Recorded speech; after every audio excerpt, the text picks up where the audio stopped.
কলকাতা থেকে সম্প্রচারিত আজকের সকালের গুরুত্বপূর্ণ বিশেষ খবরগুলি হল: উত্তর পূর্ব ভারতের সঙ্গে উত্তরবঙ্গের উন্নয়নেও বিজেপি সরকার বদ্ধপরিকর বলে প্রধানমন্ত্রী মন্তব্য করেছেন। শিলিগুড়ির কাওয়াখালীতে 4,500 কোটি টাকারও বেশি মূল্যের নানা প্রকল্পের উদ্বোধন ও শিলান্যাস করেছেন তিনি। এদিকে পাহাড়ের উন্নয়নে তৃণমূল কংগ্রেস সহ বিরোধী দলের সরকারি কোনো কাজ করেনি বলে অভিযোগ করেছেন প্রধানমন্ত্রী। এদিকে কেন্দ্রীয় প্রকল্পে বঞ্চনার প্রতিবাদে আজ ব্রিগেডে তৃণমূল জনগর্জন সমাবেশ। এদিকে এসএসসি নিয়োগ জোটের সমাধান খুঁজতে সোমবার নবম দশমের চাকরি প্রার্থীদের সঙ্গে বৈঠকে বসেছেন শিক্ষামন্ত্রী। এদিকে হাওড়া ময়দান, এসপ্লেনেড, নিউ গড়িয়া, রুবি ও জুকাত তারাতলা রুটে মাঝেরহাট পর্যন্ত মেট্রো পরিষেবা শুরু হচ্ছে 15ই মার্চ। এবারে শুনেন বিস্তারিত আলোচনা। উত্তর পূর্ব ভারতের সঙ্গে উত্তরবঙ্গের উন্নয়নে বিজেপি সরকার বদ্ধপরিকর বলে প্রধানমন্ত্রী নরেন্দ্র মোদী মন্তব্য করেছেন। কাল শিলিগুড়ি কাওয়াখালীতে সরকারি সভামঞ্চ থেকে 4,500 কোটি টাকার বেশি মূল্যের নানা প্রকল্পের উদ্বোধন ও শিলান্যাস করে শ্রী মোদী বলেন, স্বাধীনতার পর দীর্ঘদিন ধরে উত্তর পূর্ব ভারতের উন্নয়নে নজর দেওয়া হয়নি। 2014 এর আগে বাংলার যেখানে রেলের উন্নয়নে বরাদ্দ ছিল 4,000 কোটি টাকা, বিজেপি সরকারের আমলে তা বেড়ে হয়েছে 14,000 কোটি টাকা। গত 10 বছরে এই রাজ্যে অত্যন্ত দ্রুতগতিতে রেলের উন্নয়ন হয়েছে বলেও তিনি মন্তব্য করেন। এদিকে প্রধানমন্ত্রী একটি জনসভা থেকে রাজ্যের তৃণমূল কংগ্রেস সরকারের তীব্র সমালোচনা করেছেন। তৃণমূল সরকারকে নারী বিরোধী বলে উল্লেখ করে প্রধানমন্ত্রী বলেন, তার সরকার যেখানে রান্নার গ্যাসের দাম 100 টাকা কমিয়েছে, তৃণমূল কংগ্রেস রাজ্যের 14 লক্ষ মহিলাকে উজ্জ্বলা যোজনার রান্নার গ্যাসের সুবিধা থেকে বঞ্চিত করেছে।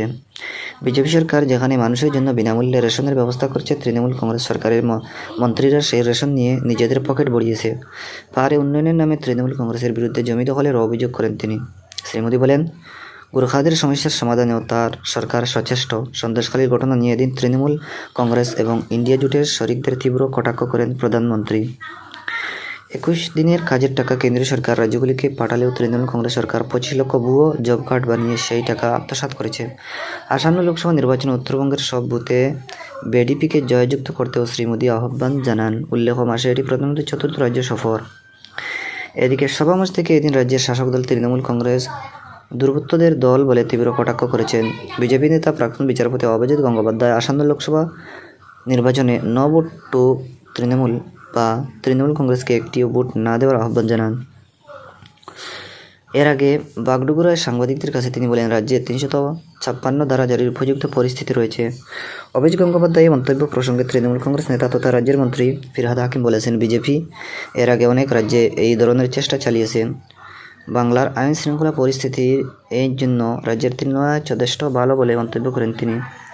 এদিকে কেন্দ্রীয় প্রকল্পে বঞ্চনার প্রতিবাদ এবং লোকসভা ভোটের আগে দলীয় সংগঠনকে মজবুত করতে তৃণমূল কংগ্রেস আজ ব্রিগেডে জনগর্জন সমাবেশের ডাক দিয়েছে।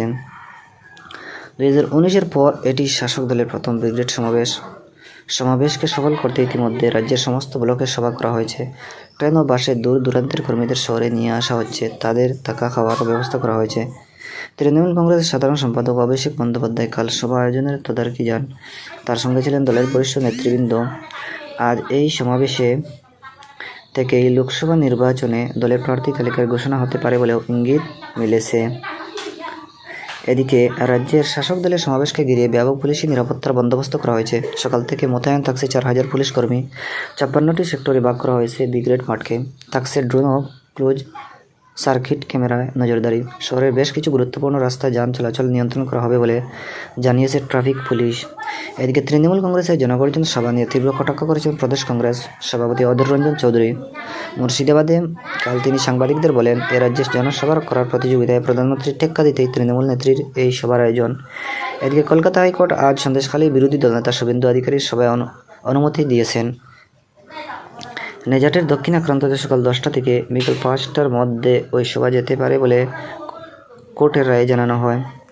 এদিকে জনসাধারণকে তাদের লোকসভা কেন্দ্রের বিশদ তথ্য এবং সেই এলাকায় চালু থাকা বিভিন্ন কেন্দ্রীয় সরকারি প্রকল্প উন্নয়ন সম্পর্কে অবহিত করতে আকাশবাণী কলকাতার সংবাদ বিভাগ শুরু করেছে বিশেষ অনুষ্ঠান ভারত বিকাশ ডায়েরি। প্রতিদিন রাত 8:50 গীতাঞ্জলি প্রচার তরঙ্গে শুনুন 10 মিনিটের এই অনুষ্ঠান। এদিকে এসএসসি নিয়োগ জটিলতার সমাধান খুঁজতে আগামী সোমবার নবম দশম এর চাকরি প্রার্থীদের সঙ্গে বৈঠক করবেন রাজ্যের শিক্ষামন্ত্রী ব্রাত্য বসু। গত শুক্রবার চাকরি প্রার্থীদের সঙ্গে একটি বৈঠক হয় তৃণমূল নেতা কুণাল ঘোষের। তারপর ওই চাকরি প্রার্থীদের সঙ্গে বৈঠকের কথা জানান শিক্ষামন্ত্রী। জানা গিয়েছে, চাকরি প্রার্থীদের মধ্যে 2 জন সোমবারের বৈঠকে থাকবেন। সোমবারের বৈঠকে তৃণমূল নেতা কুণাল ঘোষকে উপস্থিত থাকতে বলা হয়েছে। থাকবেন শিক্ষা সচিব মণি জৈন ও স্কুল সার্ভিস কমিশনের চেয়ারম্যান সিদ্ধার্থ মজুমদার। এদিকে দ্রুত নিয়োগের দাবিতে মুর্শিদাবাদে বহরমপুরে শিক্ষামন্ত্রী ব্রাত্য বসু ও প্রাথমিক শিক্ষা পরিষদের সভাপতি গৌতম পালকে ঘিরে বিক্ষোভ দেখান টেট প্রার্থীরা। দুপক্ষের মধ্যে দীর্ঘক্ষণ উত্তেজিত বাদানুবাদ চলে। পরিষদ সভাপতি আইনি জটিলতা ও বাধার কথা উল্লেখ করে পরিস্থিতি শান্ত করার চেষ্টা করেন। পরে উপস্থিত পুলিশ কর্মীরা চাকরি প্রার্থীদের সরিয়ে দেন। এদিকে ইস্ট ও ওয়েস্ট মেট্রোর হাওড়া ময়দান থেকে এসপ্ল্যানেড মেট্রো পরিষেবা শুরু হয়েছে। আগামী 15 মার্চ শুক্রবার ওই দিনে নিউ গড়িয়া থেকে রুবি এবং জুকা তারতলা মেট্রো পথে মাঝের হাট পর্যন্ত সম্প্রসারিত অংশ মেট্রো চলাচল শুরু হচ্ছে। কলকাতা মেট্রোর মুখ জনসংযোগ আধিকারিক কৌশিক মিত্র জানিয়েছে, হাওড়া ও এসপ্ল্যানেড স্টেশন থেকে প্রথম মেট্রো ছাড়বে 7টায়, শেষ পাওয়া যাবে রাত 9:45 সারাদিন মোট 130টি মেট্রো পরিষেবা দেবে। ব্যস্ত সময়ে 12 মিনিট অন্তর, অন্য সময় 15 মিনিটের ব্যবধানে মেট্রো পরিষেবা পাওয়া যাবে। তবে রবিবার এই রুটে মেট্রো পরিষেবা বন্ধ থাকবে। এদিকে রুবি গড়িয়া মেট্রো পথে 20 মিনিট অন্তর এবং জুকা তারতলা মেট্রো পথে মাঝেরহাট পর্যন্ত সম্প্রসারিত অংশে 25 মিনিট অন্তর মেট্রো পাওয়া যাবে। এই দুটি রুটেই শনিবার ও রবিবার মেট্রো পরিষেবা মিলবে না। উল্লেখ্য, গত 6 মার্চ প্রধানমন্ত্রী নরেন্দ্র মোদী এই 3টি মেট্রো প্রকল্পের সূচনা করেছেন। এদিকে জলপাইগুড়ির কোতোয়ালি থানার বেড়ুয়াবাড়ি গুগুডাঙ্গা এলাকায় হিমঘর থেকে লিক হওয়া বিষাক্ত অ্যামোনিয়া গ্যাসে এক টেকনিশিয়ানের মৃত্যু হয়েছে। কুতুবুদ্দিন শেখ নামে ওই ব্যক্তি উত্তর 24 পরগনার বাসিন্দা। কাল সকাল 8টা নাগাদ হিমঘর থেকে বিষাক্ত গ্যাস লিক হওয়ার খবর পেয়ে দমকলের ইঞ্জিন ঘটনাস্থলে যায়। অসুস্থ হয় কুতুবুদ্দিনকে উদ্ধার করে হাসপাতালে নিয়ে যাওয়া হলেও সেখানেই তার মৃত্যু হয়। দর্শক বন্ধুরা, আজকের সকালের গুরুত্বপূর্ণ বিশেষ খবর এখানেই সমাপ্তি।